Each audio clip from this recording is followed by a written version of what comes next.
Good morning and good afternoon, everyone. I'm David Marinac, and joining us today for the Specialized Packaging Alliance and my good friend, Tim Barbary from Benchmark. Tim, welcome. I'd love to hear a little bit more about Benchmark first. Actually, I want to learn more about Tim Barbary first, and then we'll dig into Benchmark. So your packaging background, can you give us a little idea of, how you got into this space? Yeah, well, good morning, good afternoon as well. So yes, I worked in both procurement and manufacturing for much of my career, particularly with packaging, most of that time, working for major brands like the Beefeater Gin, when it was a family-owned business, Brookbond Foods when it was part of Unilever, now called Valenberg, United Biscuits, now called Pladis, and Kimberly-Clark. And I've had various roles and responsibilities up to including the global buying of. And now I've been an owner of Benchmark, my company we'll come on and talk about, for 14 years. And I own that with two other people, Liam, my son, and Paul Waters. And just a quick background for you. Paul is mathematical modeling and IT. And he's our bossy, so we won't let him out on platforms like this. Oh, yeah. He wrote the mathematical models for anti-air missiles at British Aerospace. Wow. So, yes, apparently packaging is almost as complicated. Yeah, I think you're right. Right. And so Liam's background is primarily in sales, and he worked for over 10 years in the packaging industry before joining the business full time. A little bit extra about me. I'm a fellow of the Institute of Materials, Minerals and Mining. That's called 3M, right? Or M3, I believe they call that, right? M3, that is correct. That's right. And I'm also the chair of in the UK, the Midlands Packaging Society. So these are voluntary positions where I have a genuine altruistic part to me that wants to give back and sharing my knowledge, experience, and sharing that with other like-minded people actually enhances my well-being. So it's fantastic. Well, and I'll tell you for the record, you've been very gracious with your time with us. And that's why I wanted more than ever was to get this on video. We did a podcast together, but I really want to be able to distill down in kind of a more of a bite-sized chunk, because your packaging background, of course, and you named some pretty big boy names, but then you guys get into this software that really does some amazing things. And that's what I really want to kind of grasp. Your software initially, and then I'll stop talking, but your software initially, you had done this, I believe, as a cost modeling for cost on packaging versus other packaging and then it expanded. So tell us a little bit more about that, the whole software. As a buyer of packaging materials for many years, I could never explain to myself or get anybody to explain to me why it is that X% will be applied for an additional color in one location from a supplier and a different value from the same specification from another supplier, or even the same supplier, different location. And I just genuinely believe for years that that's because salespeople didn't want to tell the buyer, keep him in the dark. Yep. And so the buyer, quite rightly, then just focuses in on the price. Sure. And what became interesting is after Liam finished university, he went to work for Ancor, which is one of the largest packaging groups in the world. And then he moved on to Schutpack in Germany, where he lived there for a couple of years. And in his time there, he found himself as the key account director and looking at and trying to explain in tenders to the Unilevers of this world why it is the very question I was raising. Right. What's become clear is that there was an absolute gap in the market that nobody understood. And one chairman of the packaging group said to me, you do realize what you're setting out to deliver is the Holy Grail. Right. And it did take a number of years to build and have in place. and was initially used for consultation purposes. So are you paying the right price? This is what you should be paying. Right. What we discovered is that we could answer more questions about suppliers' cost provided in a tender than they could themselves. Mm. And that led to some suppliers approaching us saying, could you put that cost on for us as for daily estimate? Yep. Rolling forward, that is now exactly what we do. We provide daily estimating software solutions for the producers of packaging. And we are very proud to have on our system daily the likes of Smurfit Kappa, Adapa, Cabaris, Saika, and so forth. And I think that's, what's interesting, and that's why I've always been so excited to continue to learn, because it's one thing to have the software, but like you were just explaining, to be able to really understand it and get beyond just pure data, but to understand the data and then do something about the data.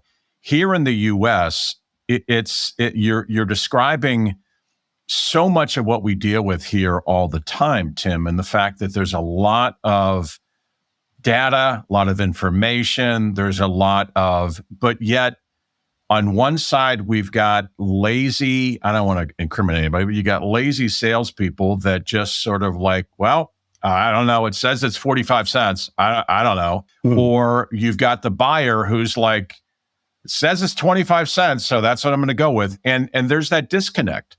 Mm-hmm. And that's why I'm so fascinated in what you have, because I want to bring that to the States and encourage people to get involved. But then you took it a step further, Tim, which I find fascinating as well. When did you guys have the aha moment and say, well, we've got this great software, but we also have these environmental and sustainability questions and concerns globally. Our software can do something with that. Can you explain where that went off and then what that software still does as well? So I'll give you the history and then I'll talk about what it does. So the history is, as a member at the time of the Midlands Packaging Society, we deliver a conference once a year. And in fact, a number of Michigan State University students come over to this conference and other things, and we host it as a society. Whilst delivering this conference, a professor came up to me after delivering a presentation on the complexities of commercial cost of packaging. Yep. And he went, if you could do that, you could do carbon footprinting. Mm-hmm. And I sort of went, yes, okay, well, I'm interested, but I need to understand more. Well, this was in the summer. And immediately after, within a week or so after that conference, I took my family, which included my grandchildren, to Barcelona in Spain for a holiday. Mm-hmm. Yep. And part of that was, to my grandchildren, you're going to see the magic fountain. These are something special. Yep. This is Freddie Mercury from Queen sung about it. It's beautiful the way the music and the water dances to the music. Wonderful lighting during the evening. I took them there and the fountains had been turned off. And the reason being was that they were in a drought. And I'm thinking, this is Europe. Europe. This shouldn't be in a drought. Exactly. They've got mountains where snow would melt and they would have more than enough. And that the two things coming together triggered this is wrong, because the reason they were in a drought was because of climate change. Right. What we were being told. So that said, right, we've got to do something. How does packaging fit in this space? What we're able to do today, just as you would with commercial costing, and you would say, what's the price of this bag of chips, blue packets versus a green packet? Yep. And whilst the price may be the same because of the way that it's being produced, and there's a number of assumptions about specification, numbers of colours, or the quantity and so forth, nevertheless, the carbon footprint is different because the colour green has got a different set of values than the blue. Now, that might be very small in the great scheme of things, but this comes on to two very important things, which is a mantra. Peter Drucker, famous You know the name. Okay. He said, if you can't measure it, how would you know if you've improved it?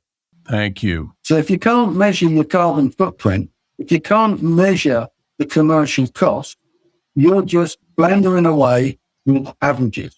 Right. And the danger with averages, particularly in the current climate, where you've got inflation pressures and margin pressure on businesses, using the wrong averages to wipe your margin out. Very dangerous situation. So we are granular, we are accurate, we are transparent in terms of what we produce and in terms of being here and sharing. Sure. And we're consistent. And that is then tested and proven as we're ISO verified, ISO 14067, which is large data, and it's the whole environmental complex. If I heard you correct, and I want to make sure I've got this right, the software for measuring the carbon footprint, which is connected to your software that measures the pure cost and cost of packaging, whatever it is, that is ISO approved. Did I have that right? So the process to gather the data for carbon footprinting from source, i.e., a tree or a barrel of oil, all the way through to the factory gate of the packer filler, and in fact, we've gone beyond that more recently, is then ISO verified as a process. Now, what I would then say to you is that it took me a long time to figure this out, but wherever there's a commercial cost, there's a carbon footprint. Yes. Now, if that's true, our system is verified consistently for how to calculate. Now, if our customers, and this is most important, the people using our daily estimating, these are companies that are hundreds of millions of euro turnover per year, and in some cases, significantly more than $1 billion euros per year. And they're using our software for daily estimating, and they're winning. And I don't think we're absolutely opening magic boxes. What we're doing is actually making data transparent that enables them to make it meaningful and objective informed decisions. Well, and that's why I wanted to even bring that up too. And I'm glad you went into that level of that, because I got to believe there'll be those skeptics that say, oh, that's poppycock, or you can get the data. But when it's ISO certified and you follow that process, that's the game changer for me. That's the thing that I want to teach our reps and teach our people, or anybody that watches this video or our podcast, that this isn't, Tim and Liam and just kind of willy-nilly grabbing some information. There's a ISO certified process for gathering the data. That to me is worth the price of admission right there. And especially in a world where, like if Peter Drucker's saying, if you can't measure it, and again, he's right. And you do have the Holy Grail. And that's why I'm so excited to continue to push, to encourage, to engage with people here, especially in North America. Like, why aren't we looking at this? And why aren't we leading with this? And why aren't we sharing this? And again, that's a whole different story. And I don't want to go too far down that road. But all I would say, a couple of things. First of all, what makes ISO important is the strictest standard stuff is available today in the world. I am sure in time there will be a British standard kite mark, and there will be a US FDA type standard that will come out, and they'll all try and outdo one another. But by and large, the key is you have a standard. And why that's important is who checks the checker. And this becomes very important in a cynical world where you wouldn't trust children to mark their own homework. No. So why would you trust businesses to do theirs? Correct.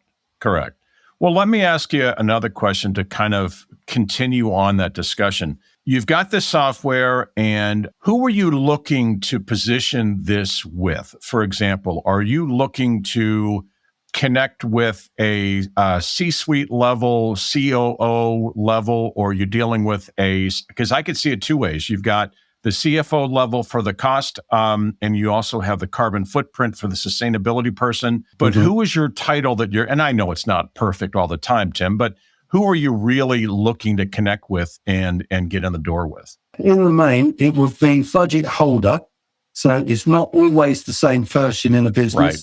Right. If they are very financially led, it will be the CFO. If they're very operationally performance, it will be the COO. Very large businesses will have a sustainability champion in their business. Yeah. And just the point on the sustainability, quite frankly, I'm not on the side of whether this is real or whether it's fake. I would simply add that our governments seem to think it's real, Big time. and they're legislating and putting in standards as a consequence. And whether we like it or not, we need to recognize that and prepare our businesses for it. You know what? And you couldn't have really distilled that any better. And you and I have talked about this, whether it's on camera or off. That is so well said too, because really, to repeat, whether somebody believes in this or not, and again, that's choose, suit yourself, do whatever you want to do, whatever. But the governments and the policyholders and the policymakers is probably a better way to say it.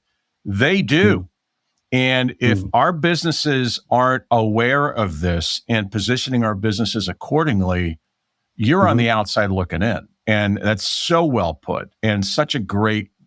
Okay, so let's just try to land the plane here on this one too, Tim.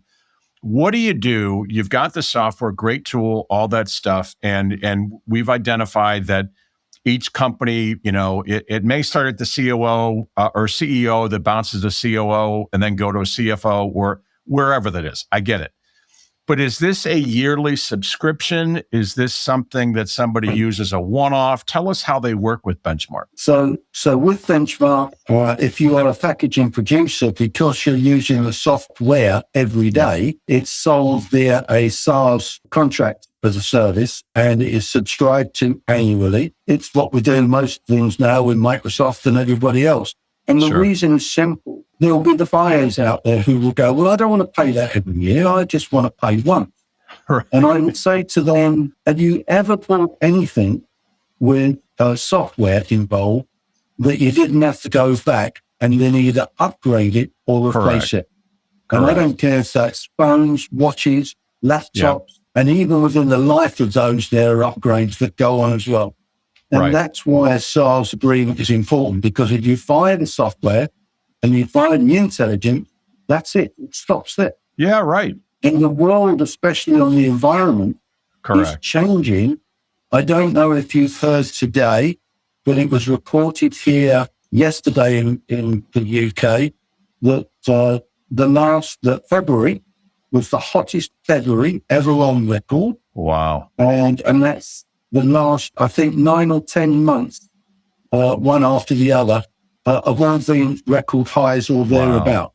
That alone is going to get our policymakers big time scratching their head. Yeah. And if there are terrible weather, climate conditions in California and then across the states, and then you've got similar things happening. By the way, Spain's drought announcement this year, they didn't wait for June when I first heard it a few years ago. They announced it in January. And they're actually saying they may not have enough water to meet everybody's needs, even with desalination plants, like taking the seawater and then moving the salt. Yeah. So it's an interesting, globally, it's such an interesting time. And again, confusing, interesting. I know guys like you, Liam, myself, we look at this as a tremendous opportunity to be able to kind of share, educate is probably a better way to put it, and then be able to do something with that. So as I land this plane, and I want to make sure if everyone knows at the end of the video, there'll be Tim's contact information, obviously Benchmark, phone numbers, they're in the UK, all that kind of stuff. Contact us for them. But Tim, is there anything that you would want, if you and I were just getting on an elevator, let's just say it's a tall building, and you want to give us that elevator pitch, is there anything else you would want to add to kind of, working with, why connect with a Benchmark, why Benchmark's important, anything like that? And the floor is yours.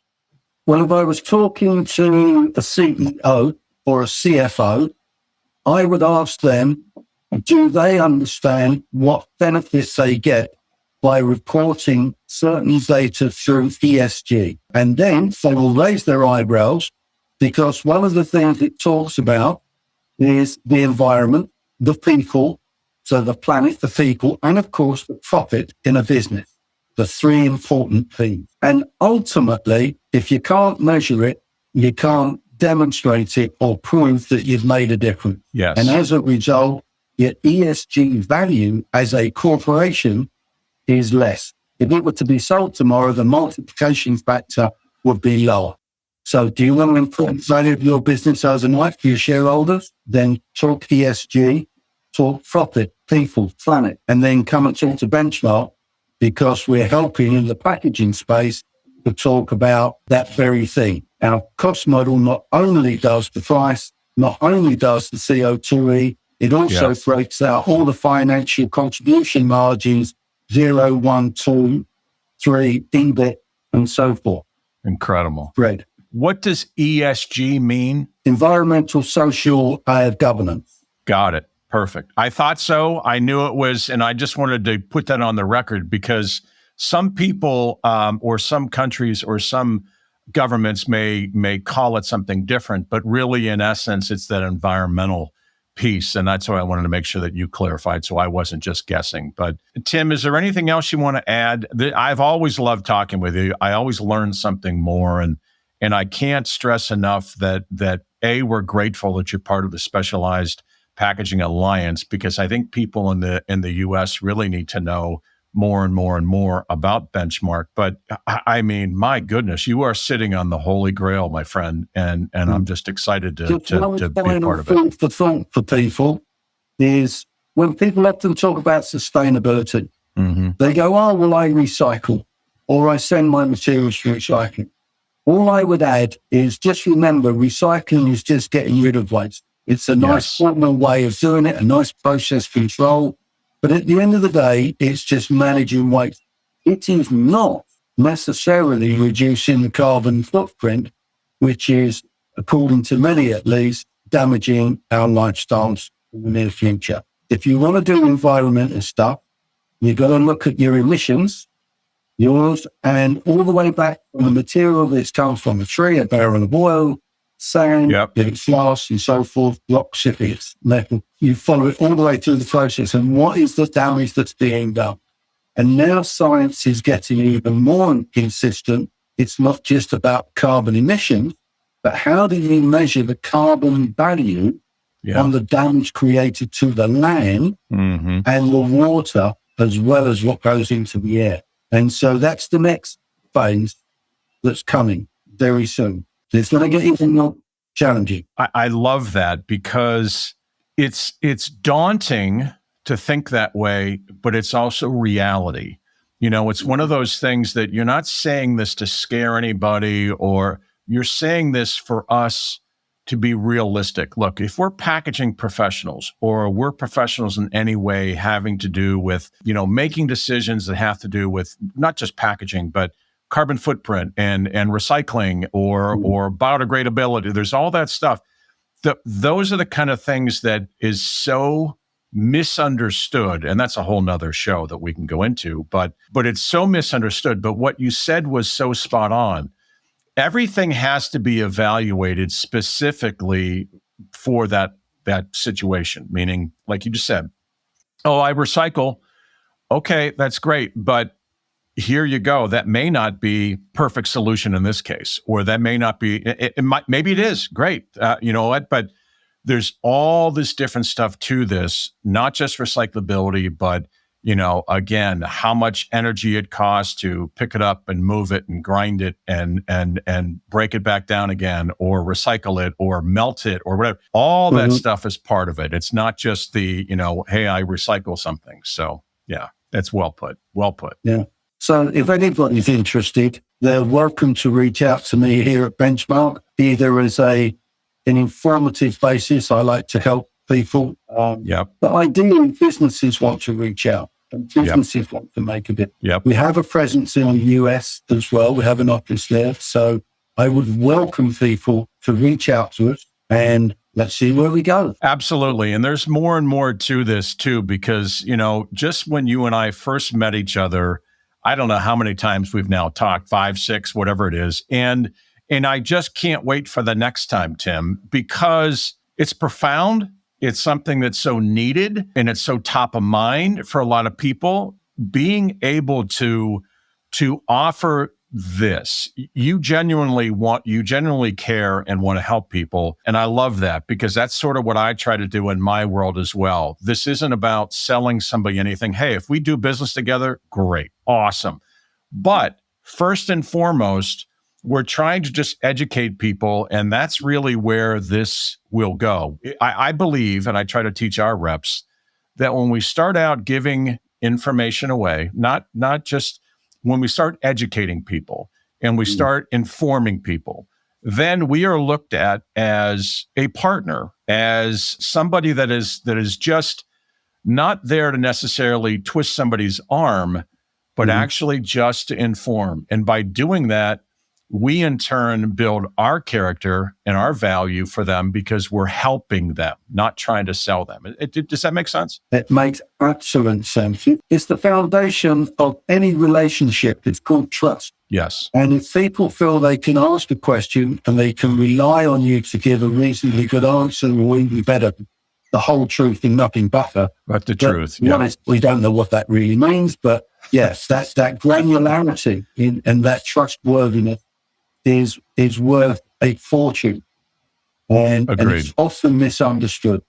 Agreed. Well, Tim, it was great once again to chat. Until we do this again, my friend, I'm going to stop the recording and then we'll wrap this up ourselves. Hang on. Thanks again for joining us. Thank you very much again for inviting me.